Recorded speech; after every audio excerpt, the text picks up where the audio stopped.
Hello guys, நம்ம இந்த வீடியோவில் எதை பற்றி பார்க்க போகிறோன்னா பள்ளி கல்வித்துறையிலேருந்து வந்திருக்கிற ஒரு முக்கியமான அறிவிப்பை தாங்க நம்ம இந்த வீடியோவில் பார்க்க போகிறோம்.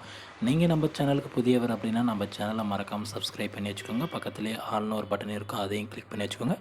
அப்போ தான் நான் போடக்கூடிய ஒவ்வொரு வீடியோ வந்து பார்த்திங்கன்னா உங்கள் மொபைலுக்கு நோட்டிஃபிகேஷனாக வரும். ஃப்ரெண்ட்ஸ், வாங்க வீடியோக்குள்ளே போகலாம்.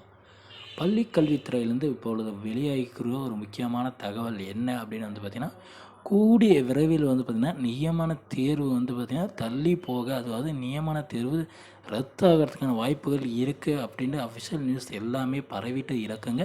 அதாவது வந்து பார்த்திங்கன்னா கவர்மெண்ட் சைடு என்ன சொல்லியிருந்தாங்க அப்படின்னா, மே 12 டு 18ஆம் தேதிக்குள்ளே நியமன தேர்வுகள் வந்து பார்த்திங்கன்னா நடத்தி முடித்து வந்து முடிக்கணும் அப்படின்ற அறிவிப்புகள் எல்லாமே வெளியேறிச்சிங்க. ஆனால் வந்து பார்த்தீங்கன்னா இன்றளவு வந்து பார்த்தீங்கன்னா என்ன அப்படின்ற கருத்துக்கள் அப்படி பண்ணால் ஏற்கனவே மெத்தனமாக இதில் வந்து பார்த்திங்கன்னா அரசாங்கம் செயல்படுவதாக அப்படின்னு அறிவிப்புகள் எல்லாமே வெளியேறுங்க.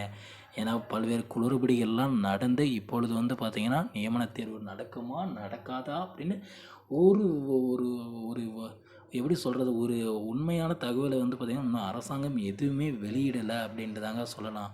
ஆனால் இந்த நியமன தேர்வு வந்து பார்த்திங்கன்னா மே 12 டு 18க்குள்ளே நடக்கும் அப்படின்ற நியூஸ் எல்லாம் பரவிட்டு இருந்துச்சுங்க. ஆனால் தற்பொழுது வந்து பார்த்திங்கன்னா நியமன தேர்வு ரத்தாகிறதுக்கான வாய்ப்புகள் இருக்குது அப்படின்னு அனைவருமே சொல்லிட்டு இருக்காங்க.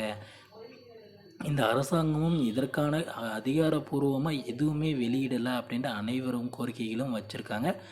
எது மட்டும் இல்லைங்க, இந்த டிஆர்பியில் வந்து பார்த்திங்கன்னா கிட்டத்தட்ட 2022-23 கல்வியாண்டில் அதிக ஆசிரியர்கள் வந்து பார்த்திங்கன்னா ஓய்வு பெறாங்க. அந்த இடங்கள் அனைத்துமே காலி பணியிடங்களாக தாங்க ஆக போகுது.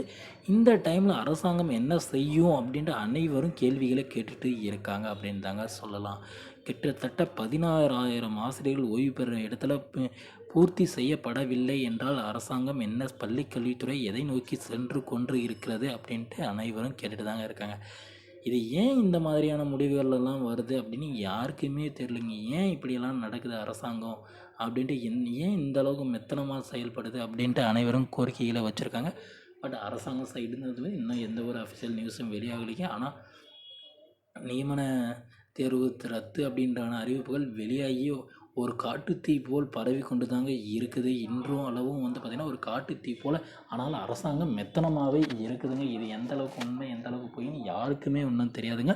பட் நியமன தேர்வு வைக்கிறதுக்கு வாய்ப்புகளும் இருக்குது, இல்லைன்னு சொல்லலாங்க. என்ன தான் நம்புவது இந்த தேர்வர்கள் அப்படின்னு குழப்பத்திலேயே இருக்காங்க. பட் ஆனால் படிக்க ஆரம்பிச்சிங்க, நமக்கு நடந்தால் நமக்கு நல்லது தாங்க, நடக்கலனாலும் நல்லது தாங்க. ஓகே ஃப்ரெண்ட்ஸ், இந்த மாதிரியான யூஸ்ஃபுல்லான வீடியோஸ் வேணால் நம்ம சேனலை சப்ஸ்கிரைப் பண்ணி வச்சுக்கோங்க. தேங்க்யூ.